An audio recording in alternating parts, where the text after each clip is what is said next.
Alright, here we are, bright sunny San Antonio, Texas, and I've got my truck here. So F-250, plain Jane, nothing special, but I hated the bed, so I went ahead and did a rhino lining kit on it. The roll-on kit, it was actually, the brand of it was Rustoleum, and it turned out really well. I don't know, at least I think it did. I did almost a full gallon, 8 coats over a 2-day period, and then I used the can of the spray to even out any thin spots. Taped off the bed with just regular 3M tape. I don't know how much you can see, but it's a pretty good little coat of paint on here.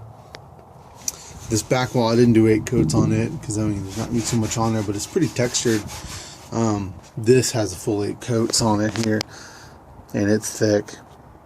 It doesn't have a rubbery feel. It has a rubbery feel to it, but it's not like, there's another brand, I think it's Bedliner, has bits of like chopped up tire in it. It's not like that. This is more of like a Line-X or kind of a rubbery feel, I guess. But overall, I think it did really well. The kit, after everything was said and done, I think I spent $100 total. It's a lot of labor. Get some knee pads because my knees are totally destroyed. It's kind of painful, but you can see what I'm talking about on some of these areas. It's really hard to reach. So I bought the can of the spray. It was like $7. Well worth it. You can hear it. I mean, it's a real gritty feel to it. So I like it. I think it's pretty neat. It says to wait 24 hours before you put anything on there. So I'm going to go ahead and pull the tape and see what kind of edge we've got. Back here I did it pretty thick, I think, because, you know, there's going to be a little bit of rubbing and all that good stuff. So let's see what we got. Tape's been on there 2 days, so it'll take a second to get it off. Come right off, oh yeah. Looks like the edge is held up really well. As good as it could on the curve, I would say. Nice and slow here, so I don't fuck it up.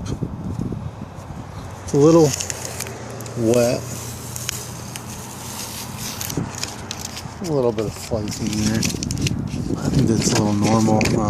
Probably something seeped underneath the paint line, or the paint took it with it.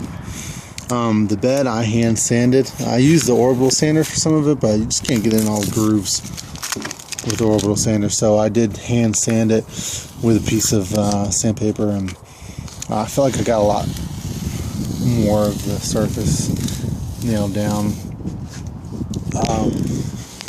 After I hand sanded it, then I washed it out, and then I used acetone.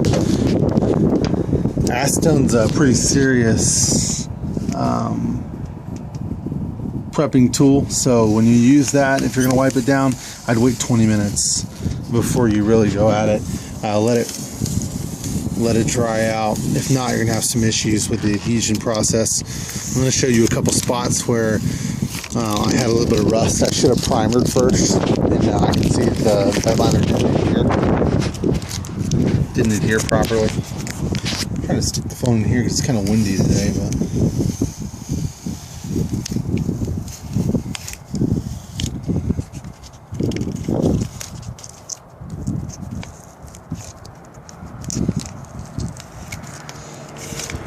I can almost got it all off. I'll give you a good look at it. Alright.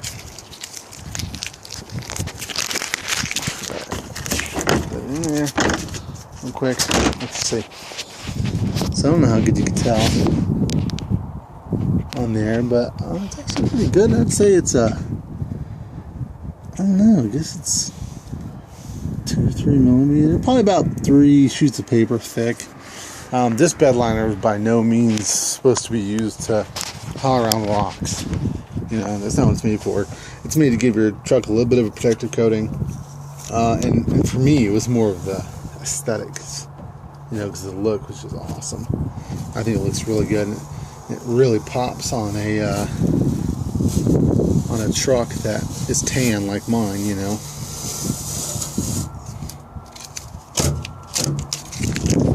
Let's see if I can get it on. The wind picked up somewhat.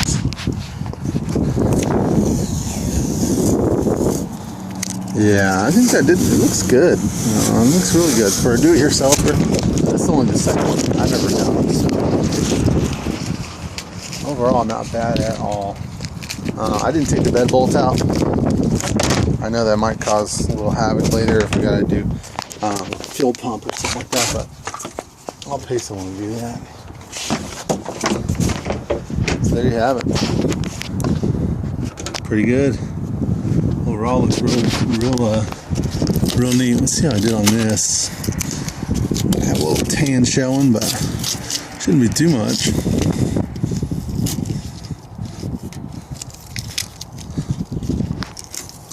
Yeah, it looks good. You can see where I definitely hit it with the acetone, though. That's acetone on rubber and plastic is not. It's not great. Oh, let me show you that spot. It didn't adhere perfect, and you can tell it's coming up already. And that's not the Bedliner's fault. That's my fault. 90% of what goes into this is prep. I don't know if you can see that too well. I mean, it looks like a little bit of rust underneath there, and it's just still a little tacky. Even what it is the person who had this before was my grandfather, and he had a a thing to tow a camper in here. These are the bed bolts, and I got all the rust around the hole, but I guess there's a little bit of rust here or something, and it just didn't let it adhere. You see, it's still tacky, so it's not good. But other than that, turned out pretty good. Good little 2-day project. If you really do it right, if you want to do it right, it takes 2 days. So not too happy with this, but again, that's my fault.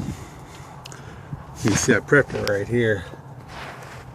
And it's a nice straight even line, but then down here it kind of bled through, and then it's my fault. So I might want to sand that down. I kept about 1/4 of a gallon just for touch-ups, like later if I see scratches and nicks and dings, I can fix that. So, but yeah, that's it. Thanks for watching.